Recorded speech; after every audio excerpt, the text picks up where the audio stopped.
Hello everybody. We have a game with the white pieces on our speed run against Angelaya.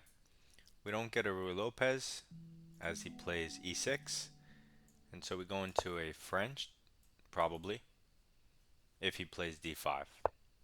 He does not play d5, he starts with the bishop check. So, because we can improve for free, this allows us to play c3, cement our center while kicking the bishop. He retreats,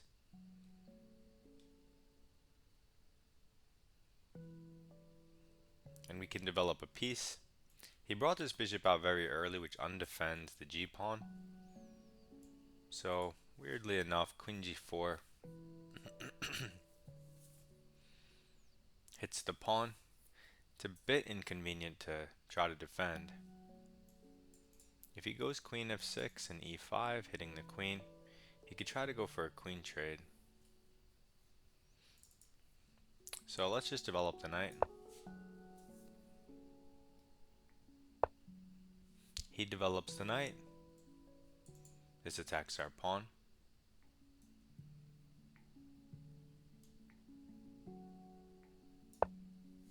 I'm going to kick the knight and play e5, gain space in the center for free.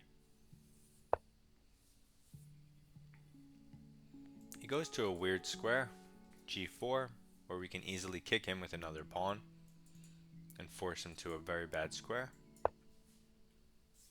So let's do that. And even though he's not castled, it might still be worth taking and breaking it open.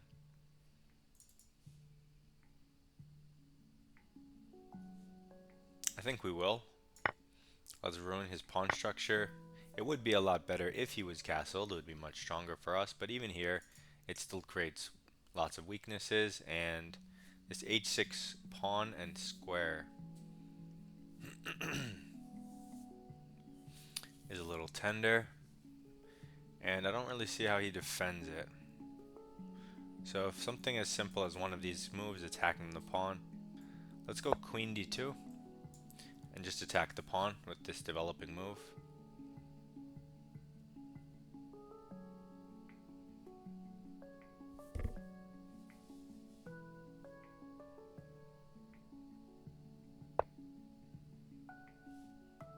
So he develops his knight, which doesn't attack our center because the pawns defend each other. He needs to play something like c5 or d6 to attack our structure. This lets us take the pawn for free, and now we have a good position and we're up material.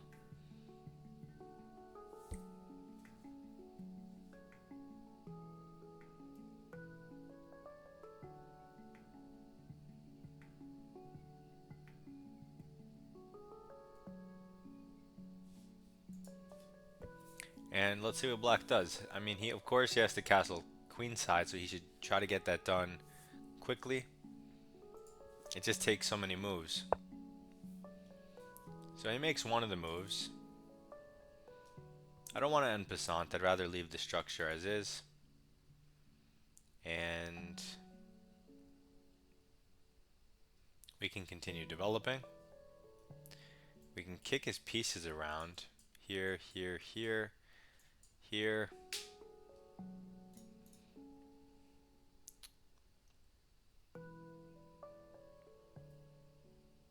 I mean, you could just develop your bishop. Normal move. You could go queen in here, attack the rook, which is interesting because how does he defend the rook? If he moves it, he hangs more stuff. There's also a move like a4, which is interesting because he obviously wants to castle long and you're already starting a pawn storm there, but it's really sneakier than that. It threatens on the next turn to play b4, and when his bishop goes, you have a5 ready and his bishop is trapped. So it's a pretty strong threat. So a4 or queen g7. I actually don't see the downside of starting with queen g7. The only other line he could try is king e7, but that looks bad. So I don't see any downside of including queen g7, rook f8, and then even if I don't take the pawn, I can go back to a4 ideas. But he lifted his king up, which I said was the other line, but it didn't look good because the f7 point's weak, and if I attack it, he'll try to defend it. I could give this check and force a queen trade up material. So here he has to move his king here to keep the rook defended. That hangs the f7 pawn with check, at the very least. Because knight g5, which looks like it hits the pawn, I mean, he can defend the pawn.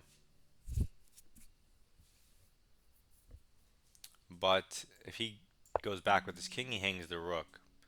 The pawn is a wedge pawn, so he has to go here, but that hangs material with check. So this is seems like a more accurate way to follow up, even though you're moving the same piece again and again and again, since it's all forcing. And look at his king, right? So now we could take a second pawn with check, meaning a queen trade is even stronger for us now because we're up 2 pawns instead of just 1.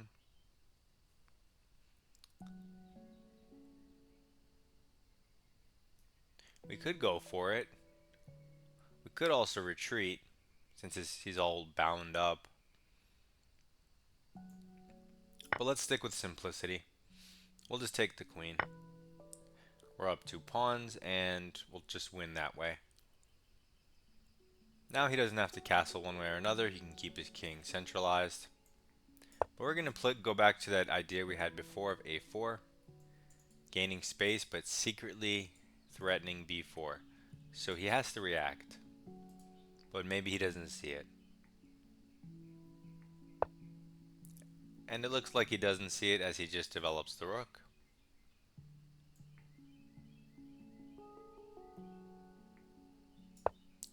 I guess he just has to sack a piece at this point for 2 pawns.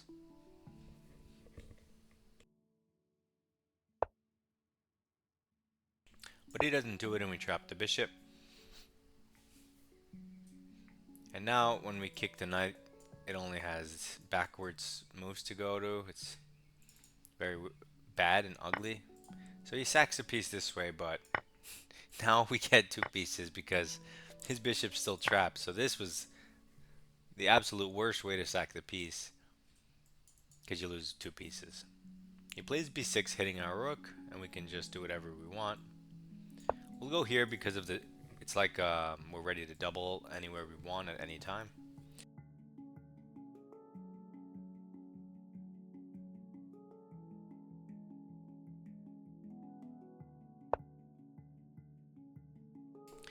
Now he goes here, which makes no sense. It actually undefends the pawn, allows us to capture it. So I was going to develop, but since he just made a move that gives us free stuff, we'll do that. And then we'll take more free stuff with check. He might resign at some point, hopefully. Okay. We could finally develop our bishop and castle.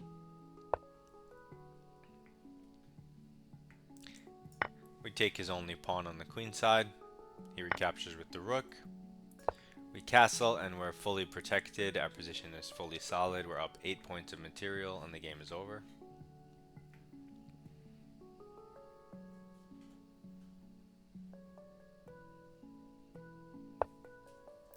She moves her rook over to the open file. But at this point, there's really nothing she can do. I'm just going to take free stuff, because why not?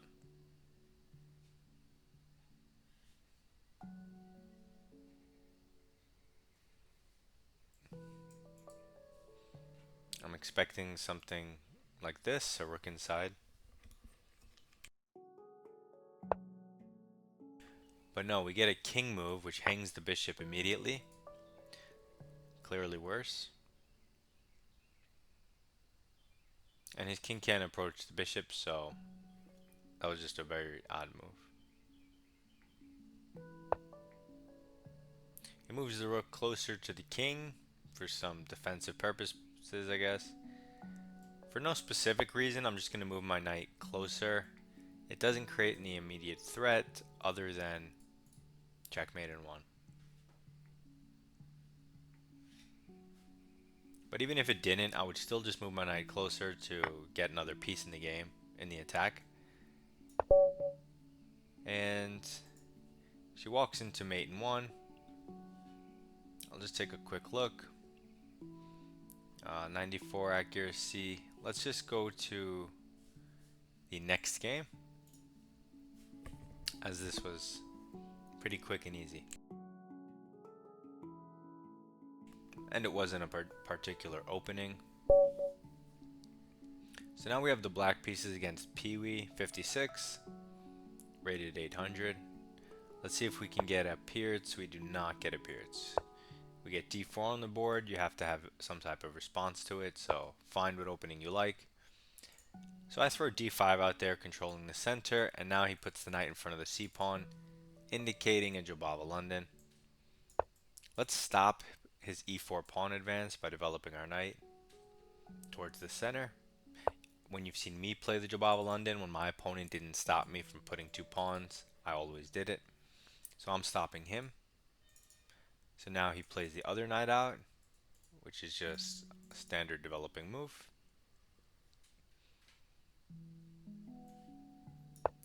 And we're going to play C5 and attack the center from the flank,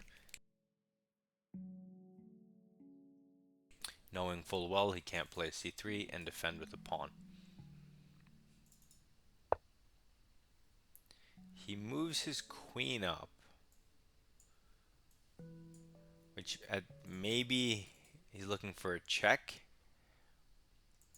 It's a weird move though, because I mean, a regular developing move blocks the check even, but C4 is a move, a weird move, but still a move. We can also take the central pawn. We can do whatever we want. But I think it might be an interesting game to just go C4 and show you what that looks like when you push your pawn. Because it does, you know, release tension and pressure off the center. So it's a different type of variation, a different type of game, where you can try to expand on the queen side instead. And the whole point is it comes for free.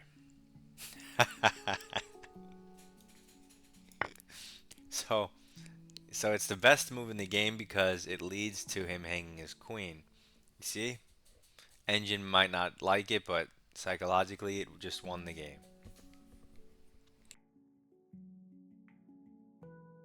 That was easy. So now he attacks our pawn. I mean, nothing matters at this point because we're up a queen. So let's develop our bishop. So we can put it here.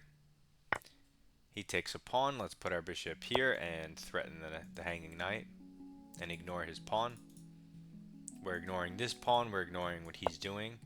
He defends it once, but now I play queen a5 and hit it twice. He cannot defend it again.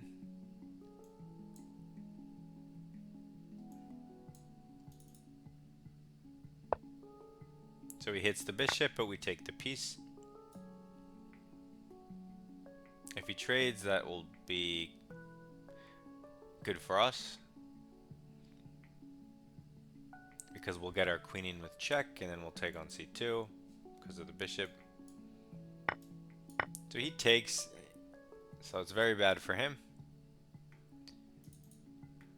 Now maybe he'll retreat the knight, because if you just move your king, that's not going to work. Okay, so instead of taking the pawn, since he moved his knight, we'll attack the knight a second time. To defend it, he has to move his rook over.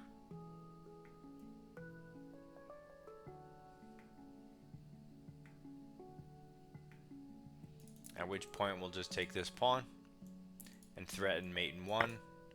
But he doesn't address our mate in one. So we just throw it in there.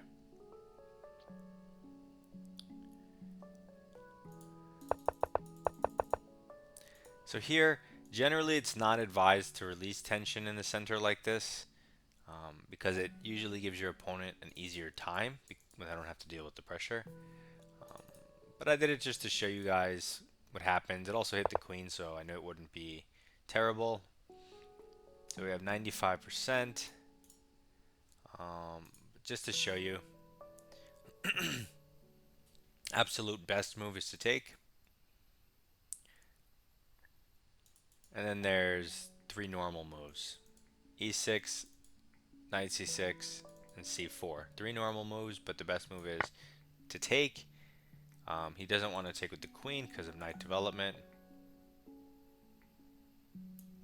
A human might take this way, but that walks into this. And black just looks a lot better. White central pawn disappeared, and you'd rather be black.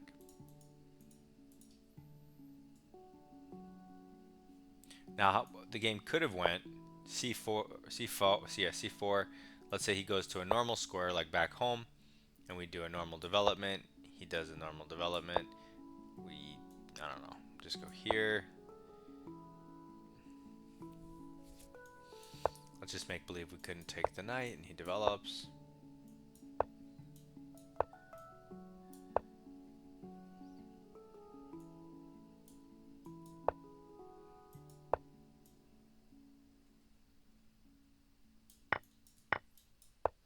I don't know, something like this,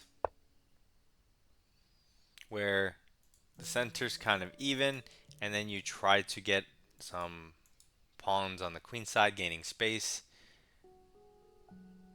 But like I said, it makes your opponent's life kind of easy when you release the pressure on the center. But this would be something like that it would turn into, and then you would play for space over here and just see what happens. Um, so yeah, but then he hung his queen, so there's that. Good luck in your chess. Submit your rapid games in my Discord. Goodbye.